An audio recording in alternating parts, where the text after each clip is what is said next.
विपत्ति सबके घर होती है, सबके जीवन में होती है। हर कितना है, कोई हंसकर विपत्ति को टाल लेता है, कोई विपत्ति में रो पड़ता है। हाँ, बस मेरी माँ, कोई दुख से भाग जाता है, कोई अपने पॉजिटिविटी से दुख को भगा देता है। हर कितना है, कोई हार जाता है तो कोई हरा देता है।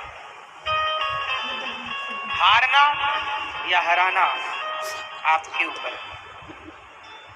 विपत्ति आएगी, आप में से कोई नहीं बचेगा, विपत्ति सबके जीवन में आएगी। अब हारना है या उसे, जब आपके जीवन में संकट आए तो आप साइलेंट हो जाना, चुप हो जाना। उस विपत्ति के दिनों में कोई गलत निर्णय ना लेना, बोलना मत ज्यादा, चुप रहना, टल जाएगी। संकट आते हैं, टल जाते। जैसे घाव हो गया तो धीरे धीरे आप उसमें दवाई लगाओ या मत लगाओ, कुछ मत लगाओ, तो भी समय पर वो घाव भर जाएगा। दवाई लगाओगे तो हो सकता जल्दी भर जाए, पर कुछ भी ना करो तो भी घाव भरना।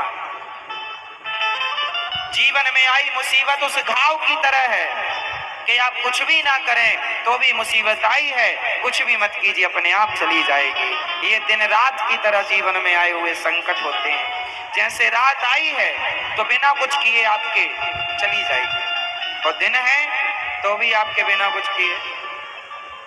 ये जीवन में सुख और दुख दिन रात की तरह। अच्छा बताओ, जीवन में दुख, आप कई बार सोचते हैं कि भगवान ने दुख क्यों बनाए, बनाना ही नहीं था, सब सुखी होते। अच्छा बताओ, दुख होना सही, दुख होना जरूरी है या नहीं? बताओ, दुखों की क्या जरूरत है? बताओ, दुख क्यों है? आप बताओ, दुख क्यों है? भगवान चाहते तो सुखी सुख होता, कोई दुखी ना होता। बताओ फिर दुख क्यों बनाया भगवान ने? दुख की रचना क्यों की भगवान ने? उत्तर दो।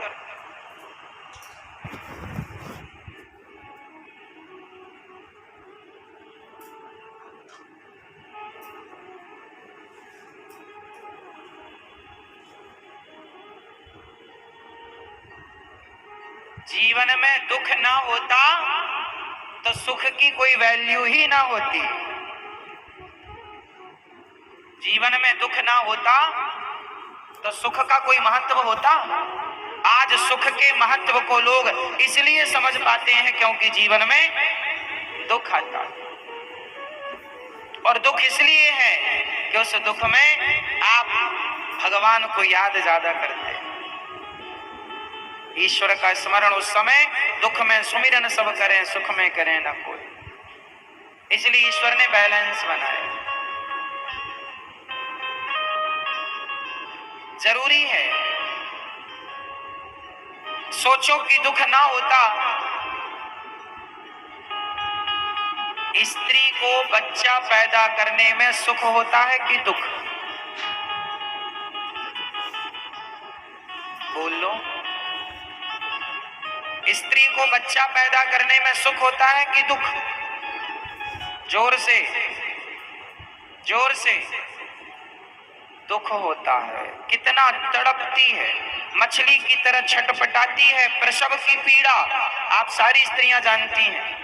अथाह दुख होता है, अपार दुख होता है, लेकिन उस दुख के बाद जब सुख मिलता है पुत्र का, तब वो सुख ज्यादा प्यारा लगता है। सोचो कि आपको प्रसव का दुख ना होता तो शायद तुम्हारे बच्चों से तुम्हारी इतनी ममता ना होती, इतना अटैचमेंट ना होता। क्योंकि आप क्या कहती हैं, बड़े दुख के बाद पाया है।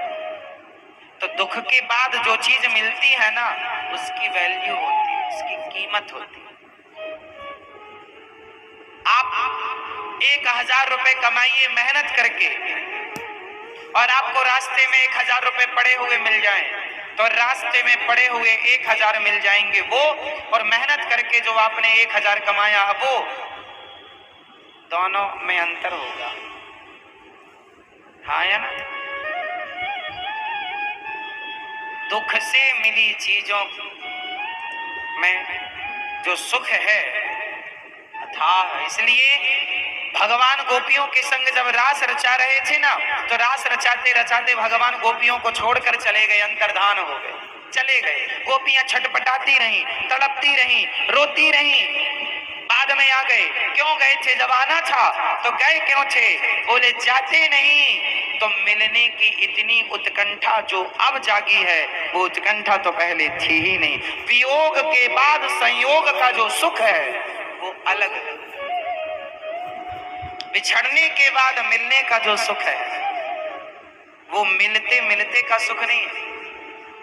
आप अपनी माँ से या आप अपनी पत्नी से रोज मिलते हैं, रोज के मिलने में वो सुख नहीं है। जब आप सालों बाद अपनी पत्नी या अपनी माँ के पास या अपने बच्चों के पास आते हैं, सालों बाद जब आप ड्यूटी पूरी करके अपना काम पूरा करके जब आते हैं अपनी माँ के पास, सालों बाद जब माँ से मिलते हैं, तो वो मिलना वो बिछड़ने के बाद मिलन है, वो वियोग के बाद संयोग है।